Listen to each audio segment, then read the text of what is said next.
Good afternoon. This is a meeting of the Teacher Practice and Support Committee. I'm Fraser O'Leary, and we have every single member of the committee here today, which is fabulous. And I've just sent Zachary and Alistair a memo that I got from Dr. Burton at UDC about the teacher practice, about their programs and everything. I'll send it to Jessica and to Ebony Rose once Jessica starts talking. I can get to the computer and do that. And Jessica, you are on. Jessica has important information. I'm hoping about the transparency bill. Yes. Well, hi, everyone. Thank you for having me, and thanks for waiting for me. I apologize for being a few minutes late. So at the hearing the chairman held on the teacher data warehouse, teacher retention and the Data Warehouse Amendment Act, there were a few items that came up in discussion, both in our in questions from council members, in public testimony, and in testimony from some of our agency partners. So OSCE in particular had some concerns about the data warehouse bill. There were some specific points of language that they felt were problematic and would make it hard for them to support the bill. Specifically, three things come to mind. One is around the language at the start, and I apologize, I don't have the legislation in front of me, but at the start of the bill, there's a notion that teacher data will be reported annually using unique teacher identifiers. OSCE had privacy concerns on that, and I suggested that that was likely something the board would be willing to discuss with council, changing the wording on, that collecting the teacher data by unique identifier is the most important, but that reporting it out anonymously or reporting it out in the aggregate was certainly something that would be a step forward from where we are today. The second piece was around the collection of data on teachers' reasons for leaving. OSCE noted that right now it does not collect that data from all LEAs, that DCPS collects teacher exit survey data, that charters may or may not, but that there is no mechanism by which OSCE collects that data from LEAs. Part of it is a timing issue. When OSCE collects data on teachers, they're collecting data on the current state of the workforce. So they're not collecting it on a daily basis or a weekly or even a monthly data pull. They're collecting it really on an annual basis. They also note, so when teachers leave, it would be sort of after the fact, and that is not data they currently collect. The other thing OSCE noted is that that data is qualitative in nature. So rather than being a year of certification or a grade level taught or award or a demographic piece of information like race, ethnicity, gender, this is something that has nuance to it. So it's likely not a check one of these 5 reasons, but something more nuanced in teachers' reasons for leaving. So they noted that that is also a very different kind of data than OSCE typically collects from LEAs, which tends to be more quantitative or categorical in nature. That piece is a little more substantive and feels like it warrants a little more discussion. There's a couple of other points, but I'll note that we had a discussion with the chairman during the hearing discussion, and he said, well, I really hope that OSCE and the state board can work this out and come back to us. So we, Ebony Rose and I as leadership, brought this topic, sorry, Gus is squeaking his toy in the background. We brought this topic to Dr. Grant for discussion, and we agreed that we would send to her staff, so our staff would send to her staff a list of language notes that we would like to see updated.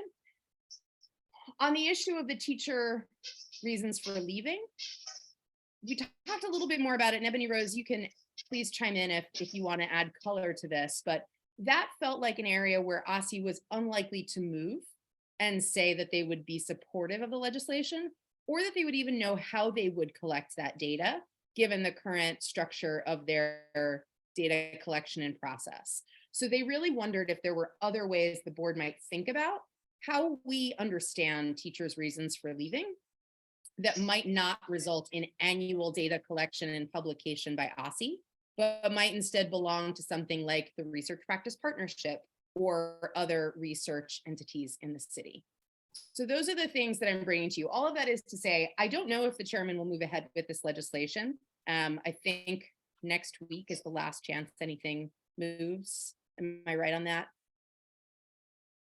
And so I'm not sure what will become of this legislation in this council term. We do have some, relationships building on the new council right here from the committee. But I do think there's a question of how do we get to yes on increasing the amount of data that is collected by OSSI and published annually for review by the public and for decision making? Are there ways that we might reconsider what we're asking for so that we can get there? So I'll stop there. That's interesting. It seems to me that if a teacher is leaving the system, supposedly there's supposed to be an exit interview. I didn't have one when I left. I don't know if I didn't have one because I decided to leave, and I'm not trying to brag or anything, but everyone in the city knew I was leaving. So they might not have, it wasn't a secret by any stretch of the imagination. And that's just because I was old and had a big retirement party and everything, right? So it seems like, to me, I mean, honestly saying they can't do it because they haven't done it.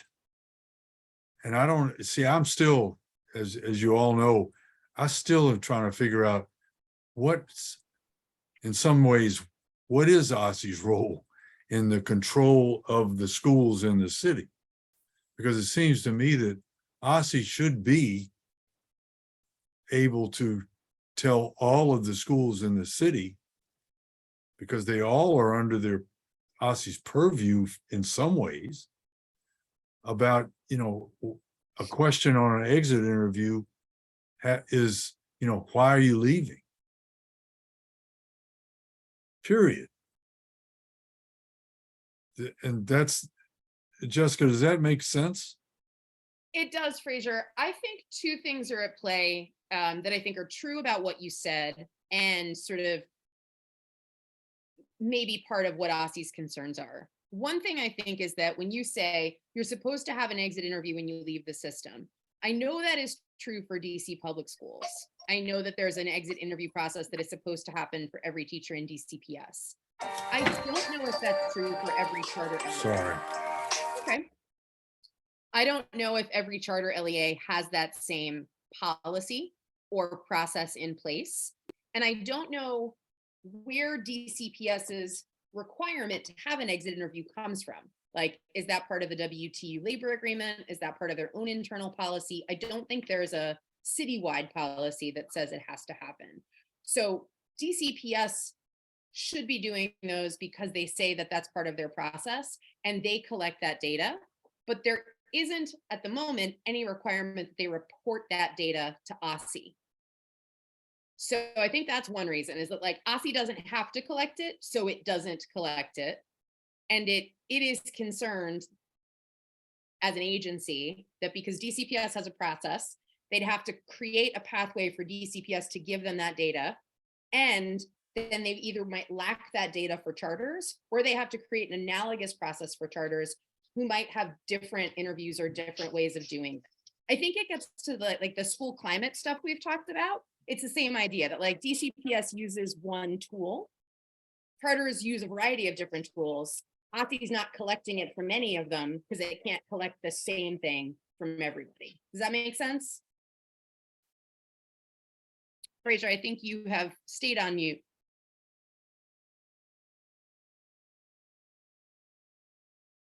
I think that sort of goes to the other question about this council's term and the new council. Because it sounded to me like what the chairman is talking about is he's very hesitant to do anything until the new council comes in. And is that what I heard from you? So when the chairman, I was just refreshing my timeline here. So when the chairman held this hearing, it was October 24th. He then continued this hearing to talk to the chancellor because the chancellor had not made the first hearing. And then it was on October 24th that he said, I'm not sure what's going to happen to this bill during this term. So I don't know whether that was on his mind then, but since next week is December, I'm guessing that we may just be running out of time on the calendar. Okay, but rather than like, is he talking about the calendar for this year, 2022? But not for the not the calendar for the new council session, the new oh no, council. that's right. The calendar for 2022. Okay, well, I believe that completely. Yeah. You know, I don't think there's going to be any dramatic legislation between now and Christmas, that's for sure. Yeah. And so we can't talk about the member of the committee that who's not going to be on the committee after Christmas either, or after January. But that's what we're talking about. Okay, Yeah. but we'll put that in his bag. Yes, Yes, Representative Parker. a few things. I agree with you, Representative O'Leary. I think that is the crux of the legislation in many ways. The reasoning why teachers are leaving, while I applaud OSCE in collecting and being willing to collect the data, it begs the question how we will take action on it if we don't know what is the driving force. I also get how complicated that will be to collect this information from so many different LEAs when I'm sure there is a legality there around their ability to force LEAs to actually collect this information. And so it's a recognition that at best, the information will probably be incomplete because like you said, chances of any LEA having an exit interview with every single teacher that leaves is probably not possible. Alternative, just throwing this out there as an idea, and I'm not saying we should let up on pushing for that, is if there was a way of us collecting an ongoing standard survey across LEAs for teachers that would over time give us longitudinal data that would still allow us to make conclusions around what teachers are feeling and what might be driving teachers or leaving the classroom. And maybe that's a standard 10-question survey that teachers are taking across LEAs that OSCE then says, okay, you have to give this survey to all teachers in lieu of them trying to chase down teachers that might be leaving. Just throwing that out there. And the other thing too, Jessica, and I don't, were you at the meeting with Pinder and the group last week? Okay. What we got out of that meeting last week was that there isn't a problem with teacher retention. That's what I've got out of it. That they said that that everybody was, almost all the teachers were highly effective, and there really wasn't that much of a problem. I'll say, Fraser, one thing that the chairman kept mentioning during his questioning, when it was Elizabeth Ross, myself, and David Pinder as witnesses, he said, the public came today and very clearly said, there is a problem. There is a problem with teacher retention. There's a problem with teacher morale. And what we're hearing here is that the board agrees and everybody else says there's no problem, everything's fine. So I think the chairman was wise to what you just alluded to, which is that the board is echoing what the public is sharing, both with the council and with us. I think on Zachary's point about the survey, there's an interesting case to be made to say, if the legislation could move without this piece about why teachers leave, a couple things might happen. I had heard some voices of advocates after that hearing on social media saying, we know why teachers leave. The retention and recruitment work needs to continue. Like, we shouldn't wait and study more. We have to take action now. So I think there are folks who might say, if you could move this other data piece forward in a way that lets you study teacher retention and teacher demographics, without waiting to study more, you might get a lot of support for that. So taking out that piece from this legislation might be helpful. It would also support what I know Representative Wattenberg has pushed the board on for years, which is there a role for the board to play in some annual research that both advocates for the board to get that funding, but also for the board to be the holder of that data? That might be a way for the board to play, which is to say something like there's an annual 10-question survey of teachers, one of which is, were you teaching last year? Are you teaching next year? If not, why are you leaving? Might be a way to do that.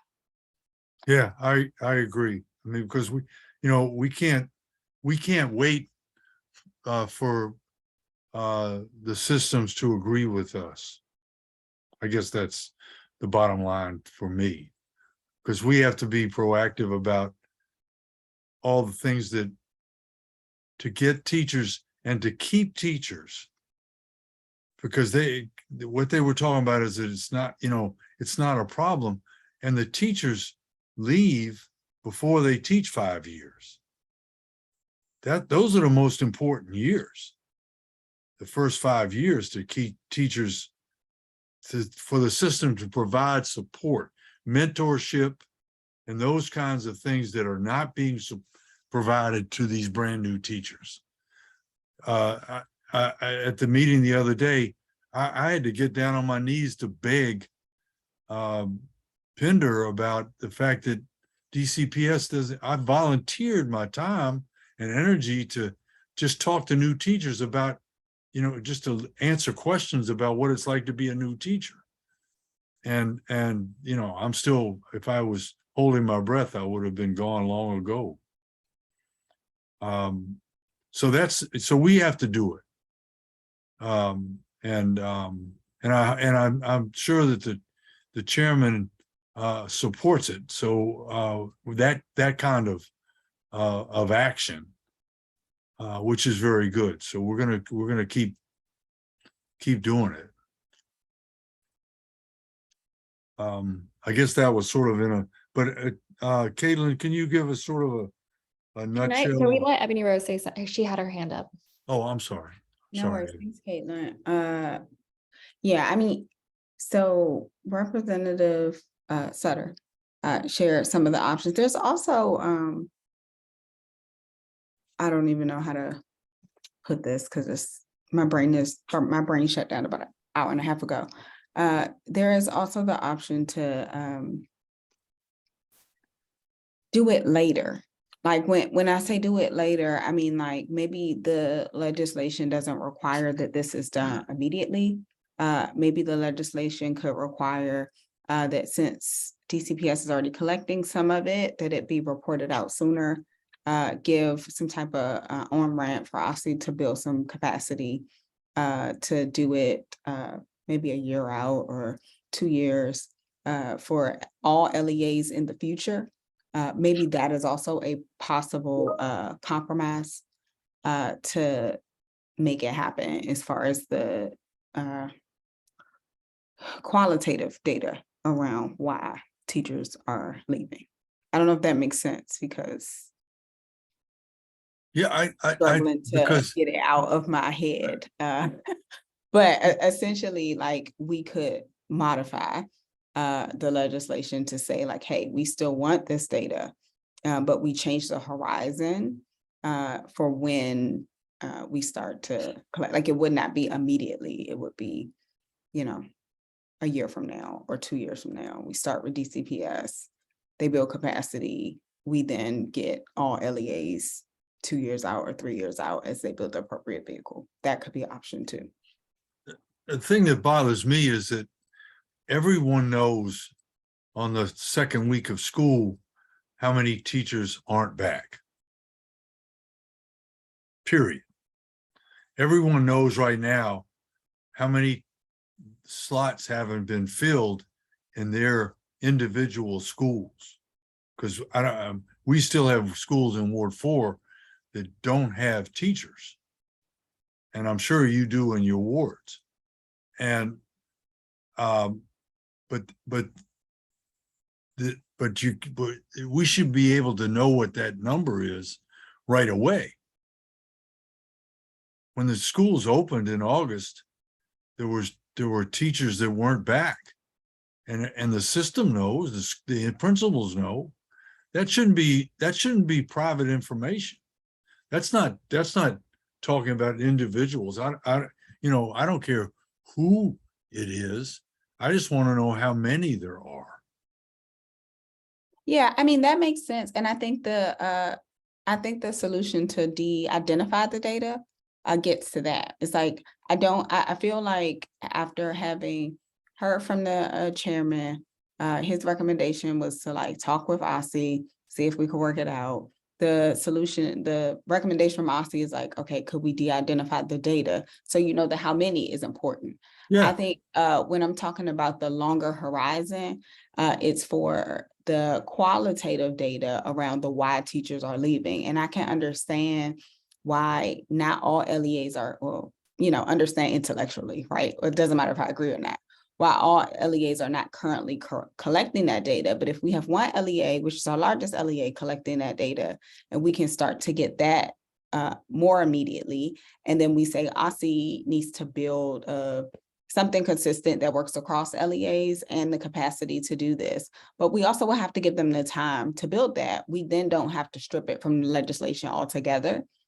We would get it, we just wouldn't get it as immediately. And so it's, as far as the options for how do we get the bulk of what we want in the legislation, there's a couple. We could remove that component as far as the qualitative data from the legislation altogether. We can continue to do independent research as a board. That has its own, honestly, that has its own challenges with just giving, our control over our budget process, all the resources, other work we want to do. So like, is it important? Like we can do it that way with the caveat, in my opinion, that there's always a bunch of stress on us for like funds and capacity. And so we would have to go literally to fight every year to make sure we had enough money to do that and capacity to do that. We could also say, hey, it's most important for us to get the quantitative data so we can strip that all together, and with the acknowledgement that we may not get that. Or one option might be to build in the horizon, a longer horizon, and a time frame that could be done under, and some capacity to make sure it's done correctly. Because like I can understand OSSI saying we can't do that now, and I don't think that has to be the answer forever. I think we need to put things in place so that we can have the data we need from a transparency standpoint. All the things long term, we should be building and supporting our state agency to grow up. We're growing up a little bit, and so if I want it year over year and I want it well done, I want to make sure they have the capacity to get that done. Alistair? My mind always goes to Dr. O'Leary. What is the problem we're trying to solve for long term? And then what is the problem we're trying to solve for in the immediacy, right? Because, where I get stuck is we know that there's a teacher shortage. We get the data sooner, but there's no pathway to fill it. That doesn't solve the problem either, unfortunately. So what piece of the, and I've been thinking this through for this committee, and we've had conversations about this previously, Dr. O'Leary, of what is it that we as a committee can tackle first, and then how does that scaffold up to the next problem? So that's the main question I'm trying to think through as I'm listening into this conversation. And so when it comes to this legislation, I'm curious, Dr. O'Leary, how you think about where does it all fit into this broader conversation that we've been having around Mary Levy's recommendations and what we can push forward longer term, as well as how we respond to this in the short term? That's I don't have an answer for that one. As far as the legislation goes, from what we've just heard about the legislation, it's probably in the future. What gnaws at me right now is my conversations with educators especially principals and assistant principals in the last couple of weeks about, and after hearing from DCPS last week, where they were really kind of saying that they didn't have a teacher retention problem. And we're coming up on Thanksgiving and Christmas, which is when teachers leave for good. I don't know if y'all are aware of that or not, but that's traditionally the time when teachers don't come back. And we've got to put our fingers in the dike. Pardon my horrible metaphor, but because if they're saying there's no problem, and what's going to happen at Christmas time and is going to be tragic. So I don't know what we don't have any. All we have is a voice. There's no legislation in the world that's going to keep a teacher in the classroom if that teacher doesn't want to be in the classroom.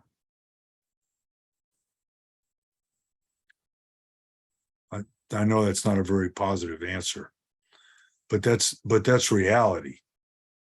And the things that are going on, because I was hoping that once we went back in the building, that the system was going to change the way it was looking at what was going on in the classrooms, but it hasn't changed at all.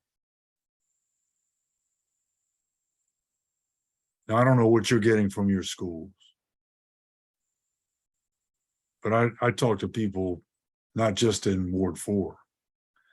And their stress levels are just unbelievable. And these are the leaders of the building.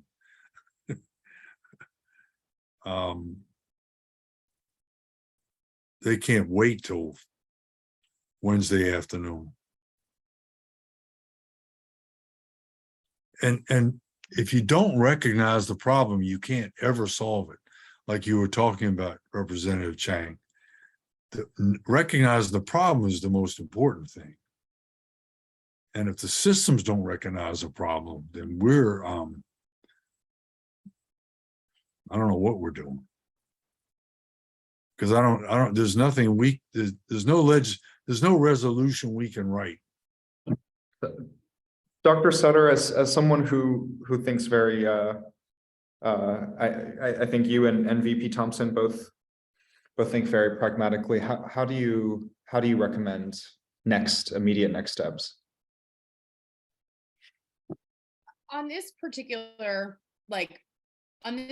thing, I think we should endeavor to both honor what we told Asi we would do and the chairman. So I think we should go back to Asi with some options.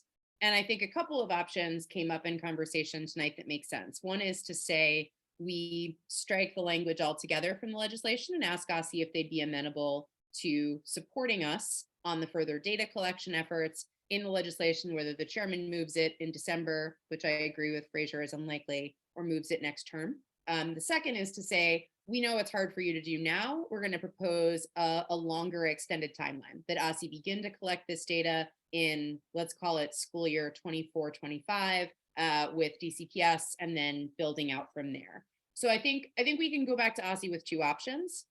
I think the thing we say to the chairman is like, here are the other things that we heard Asi say that they were concerned about. One is the language around the teacher unique identifier. I found my notes. The other thing we talked about was the report versus a data set. So one thing that, and honestly, it's a pet peeve of mine, gets written into legislation a lot is XYZ agency will produce an annual report.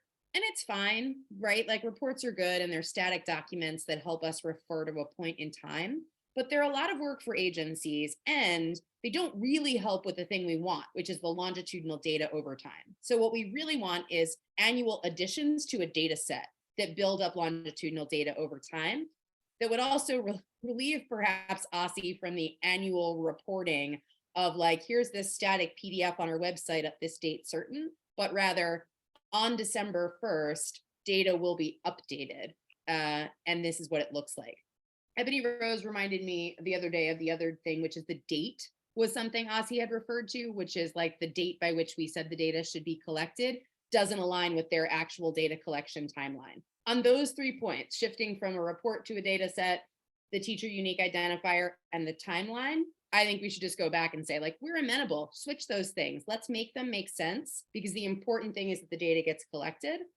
And then on the teacher reasons for leaving, I think we offer up the 2 options that were presented here. Either let's get rid of that and see if it's possible for the board to do it. To Representative Thompson's caveat, it's got to come with money. The more, I think, thoughtful one is this: let's extend the timeline and say that this is a process over 3 to 5 years, not to be done by 2023. So those are, I think, the next steps there. On Fraser's point about the retention piece, I think the board just has to keep our foot on the gas, repeating what we're hearing from educators, repeating what we're hearing from our schools. Because some of it is the emperor has no clothes problem, that it's easy enough for agencies to just say, oh, everything's fine, but it gets much harder when the people who are talking to the folks on the ground say, everything's not fine. And here are the 16 things we can share with you today that are examples of why it's not fine. I don't actually think anyone in council believes it's fine. I think everyone is hearing what we're hearing, which is that teachers are exhausted, leaders are exhausted. And until and unless we fix the things that are making them exhausted, that are within our control. And it's right? Like a contract for educators to be receiving their cost of living increases, that's within control. We can't fix children's mental health needs like that, but we can fix a teacher contract more quickly than we have. So I think for that stuff, it's keeping our foot on the gas of making sure that we're repeating what we hear from educators. And it's embarrassing to me as a citizen to hear that the emperor has beautiful clothes all the time. Let me throw this out. Can we as a board, and I don't have this kind of institutional knowledge. I mean, could we put together a survey, a 5-question survey that would go to every teacher in the city? Is that legal? So when we did the all teachers survey a couple of years ago, that's exactly what we did-ish. The critical problem point is go to every teacher in the city, because we don't own the contact information for every teacher in the city. So we can create a survey and we can invite every teacher in the city to do it. The 2 sort of junctures that are problematic for us are, how do we get it to every teacher in the city? So we used the WTU as one vehicle of that, asked them to send it out to their membership. The other thing we did was we had every member write to the charter LEAs in their ward to ask them to distribute it to their teachers. But like, we don't own a data set of teacher emails and teacher phone numbers. So that's one problem. Second is we can't compel it. We can't require anyone to respond to us, which I don't know, that feels less problematic, because in any survey, like 30% response rate is a good response rate. Right. We would still get like a statistical sample. I think the problem is just how do we distribute it in a way that invites people to really fill it out and feel like it's worth their time and it won't jeopardize their job, their relationship with their supervisor or their peers, et cetera. All right, well, that's something we'll bring up to the I guess to the new board, realistically, and see how we can. But Ossie should be able to do that, right? Does Ossie? I don't actually know if they own all the teachers' contact. Well, yeah, that was the other thing, is like, no, we're not sure if they actually would be able to do it. I think they would lean on the LEAs to do it, and they would essentially, here's my assumptions, okay? This is not anything has told me specifically. My assumption is, if OSSI is mandated to do this, they would then set up a process. They would require all the LEAs to report to them, then they would report it out, which is why I suggested the amended timeline, because if one LEA is already doing it, we could, in theory, get data from that LEA, which is our largest, sooner.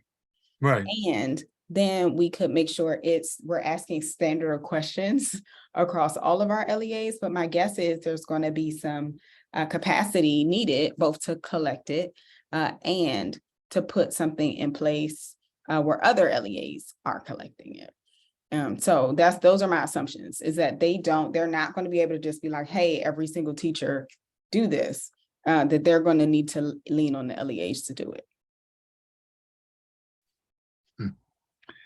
Aren't these questions that should have been asked before 2013 or before charter schools existed in the city, before they made the decisions to get rid of the board and stuff like that? It seems like that would have been a question somebody would say, well, 97, 97.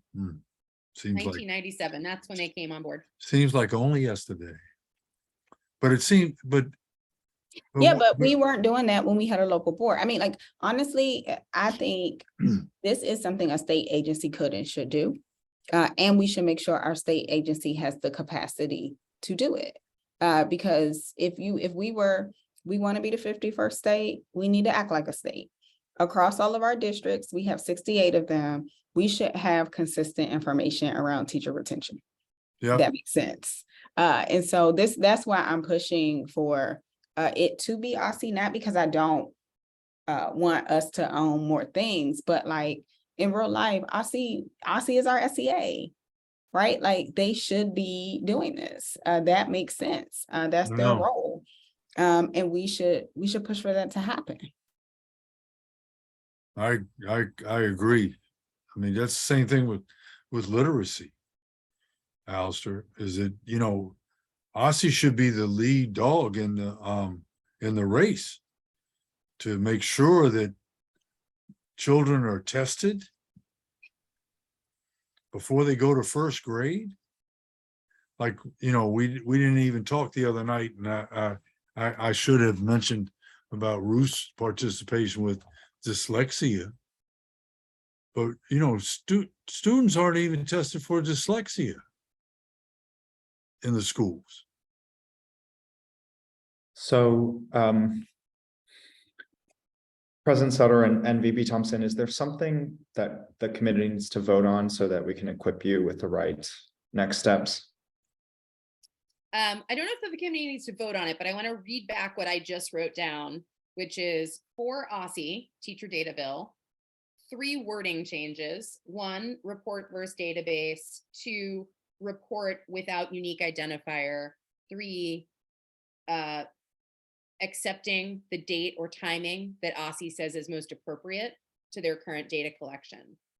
2nd is presenting 2 options on the reasons for leaving section, which in my notes, I think is lines like 68 to 46 to 63 is where we talk about reasons for leaving. A, changing the time horizon so that the state education agency can build the capacity to do this across all LEAs and build that process. I appreciated the way that Vice President Thompson explained that building capacity to do the work. Or B, eliminating it and requesting that SBOE take it on via funding. My hunch is that the former is going to be preferable to OSSI as well. Anything that expands their capacity to do the work of an SEA is going to be preferable to letting us do it. And build out their capacity is something I know Dr. Grant and her team feel really strongly about being committed to. So if those are acceptable and sound right to the committee, that would be helpful to acknowledge, so that I can have our team go ahead and send these on to OSSI. And then if we need to schedule a further talk about it, we can.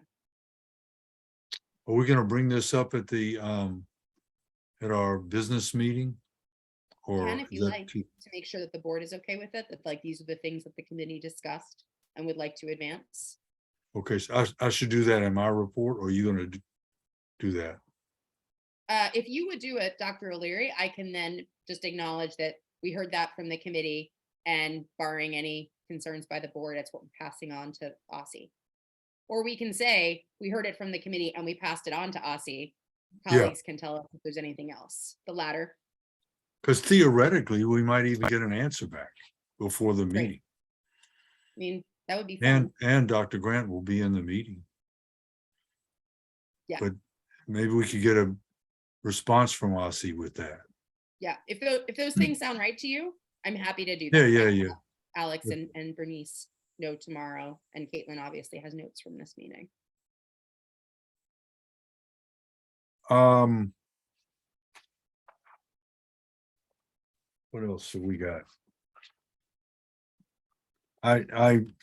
Alistair, your email bounced back to me, so I'm gonna have to send the email to everybody, again, that I got from Dr. Burton from UDC about the teacher programs at UDC, which are very fruitful. I want to, I'm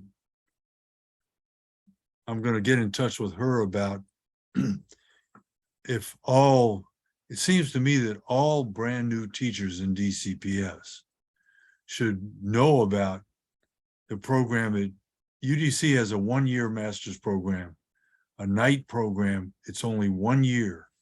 Oh. And you get a master's in whatever your field is. And I'll send all that information to you. But we were talking about publicizing information, because there's so much information from these different schools of education in the city and programs for the preparation programs that aren't shared with the teachers. I agree, Dr. O'Leary, and this gets into a little bit more of my world day to day of like, and this is what, to be fair, most librarians are thinking about. If you provide comprehensive information, none of it is relevant, right? And people get lost in it. To provide curated information actually takes a lot of time and effort. It's an execution issue, not just I don't think there's anyone who says we don't want teachers to know about the UDC program. I think that the actual implementation and execution of making sure that the interested, eligible teachers get connected to the opportunity at the right time is what's really challenging. And so, that is one of the opportunities. I think that across the board, we have so many opportunities for families, for students, for educators that, similar with structured literacy training, right? Making sure that it gets to the right educator at the right time so that they're, the number of emails I've gotten from reading instructors who said, oh man, I wish I had learned about this training before the deadline.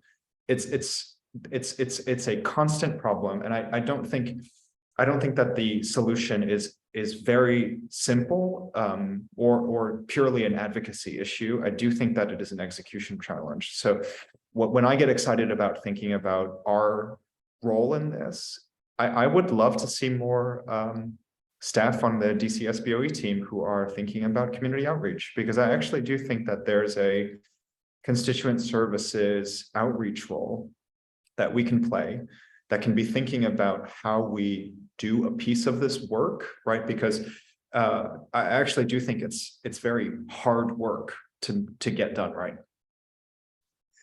And we need the partnership of OSSI and the LEAs in this. And I don't think that, I think there are a lot of LEAs that don't even know about like when you're talking about literacy, when you're talking about taking a course that you need to recertify or whatever.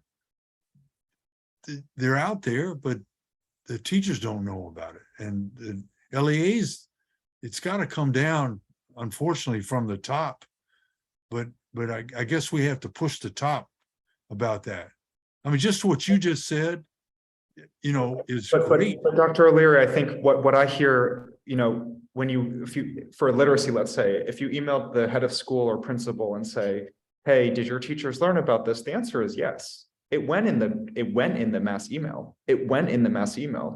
Is that the way to get this information out? So how would you do it then? well, what what I've been saying since I've been on the board, that what DCPS doesn't respond to is you've got to put it in places where people see it. Because they assume everything, like the mayor has been, since the pandemic, they're saying everything's online. You know, people aren't The reading. question there is, who is doing that? How do they do that? And what resources do they actually have to do it? They have people making $100,000 a year in those buildings that are responsible for that. They have the money and they have the personnel, but they don't have the dedication to do what they're supposed to be doing. And I know that's a dragon, okay? And we got a sword. But we got to keep, it's frustrating, Alistair, because they do have the people to do it, but they don't communicate it correctly. Like, when was the last time you saw an ad on the side of a bus about literacy? Have you ever?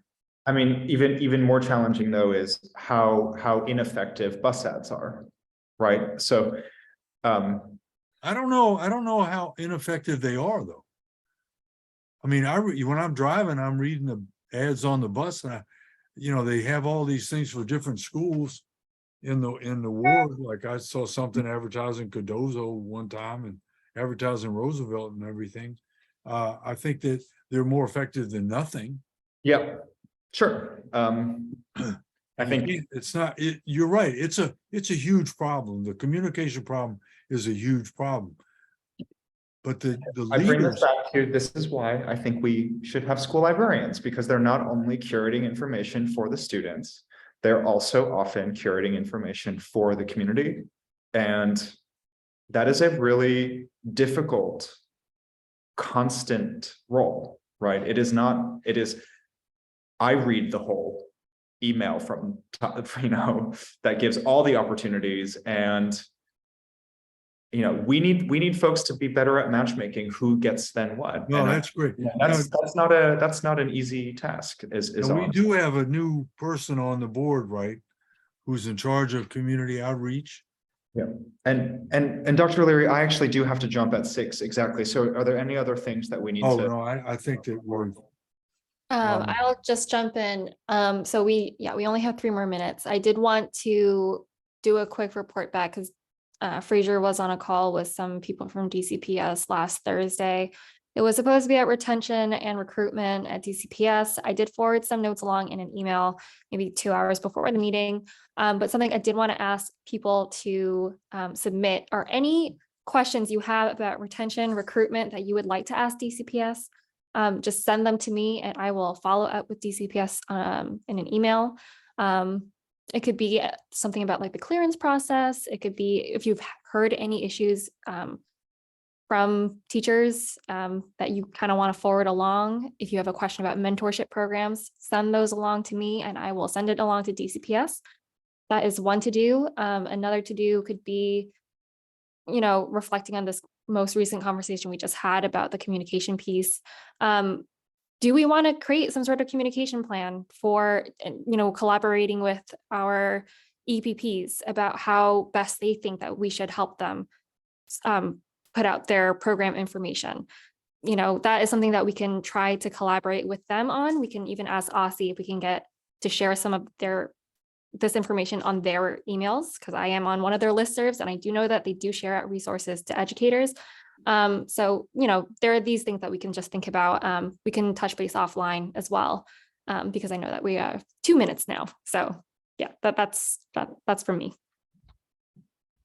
well, we've got, this has been extremely productive, and we covered everything on the agenda.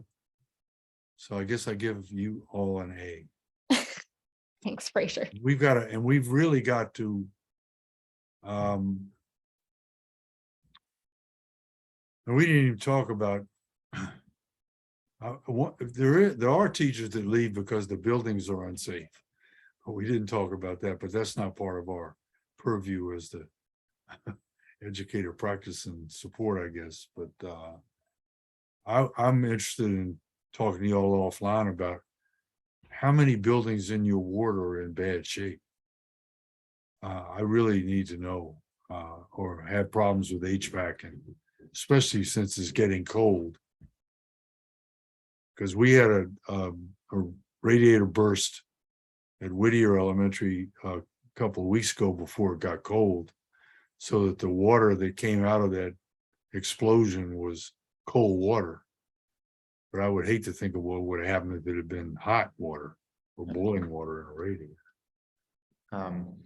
Thanks for this meeting, Dr. O'Leary. And when will I see you all? We're not seeing each other on Wednesday for education standards. So I think it'll be the working session. okay, well, hope Okay. everyone has a great Thanksgiving. Yep. Thank you. Thanks, Dr. O'Leary. Thank you all.